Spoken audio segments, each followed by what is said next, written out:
বর্তমান যুগ মানে আধুনিক যুগ। আর আধুনিকতার ছোঁয়া প্রত্যেকটা ঘরে ঘরে। আর এই আধুনিকতার ছোঁয়ার ভিত্তি করে আমরা ঘরেই তৈরি করে নিতে পারি হরেক রকম খাবার। সেই হরেক রকম খাবারের মধ্যে আমরা আজ তৈরি করেছিলাম মেনোয়েজ, যা রেস্টুরেন্টে অনেক দামি দামি খাবারের সাথে এটা পরিবেশন করা হয়। তো ঘরেই তৈরি করেছিলাম, তো ভাবলাম আপনাদের সাথে শর্টভাবে একটু শেয়ার করে নিই।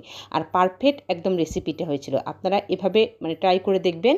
একদম পারফেক্ট রেস্টুরেন্টের খেতে যেরকম হয় ঠিক সেরকমই হয়। তো দেখতেই তো পেলেন এখানে আমরা কি উপকরণ দিয়েছি।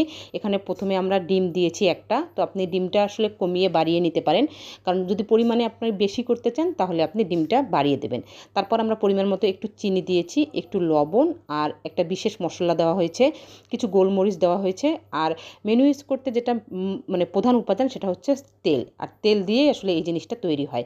আর এখানে আমরা গুঁড়ো দুধটা ইউজ করেছি, আপনারা লিকুইড দুধটাও ইউজ করতে পারেন। আর এখানে গোলমরিচটা আমরা গোটা দিয়েছি, যেহেতু বাচ্চারা খাবে তাই গোটা দেওয়া হয়েছে। আর আপনারা কিন্তু গুঁড়া করেও ওই গুঁড়াটাও দিতে পারেন, তবে গুঁড়াটা দিলেই বেশি ভালো ফ্লেভার আসে। আর গোটাটা দিলেও কোনো সমস্যা নেই, কারণ ব্লেন্ড হয়ে যায়। আর এদিকে চিকেনগুলো আমরা খুব ভালো করে মশলা দিয়ে একদম মেখে ভেজে নিয়েছিলাম। আর বাচ্চারা চিকেন খেতে কিন্তু বেশ পছন্দ করে। তো এই আমার আজকের ভিডিও যদি ভালো লাগে লাইক কমেন্ট শেয়ার করবেন। ভালো থাকবেন। আল্লাহ হাফেজ।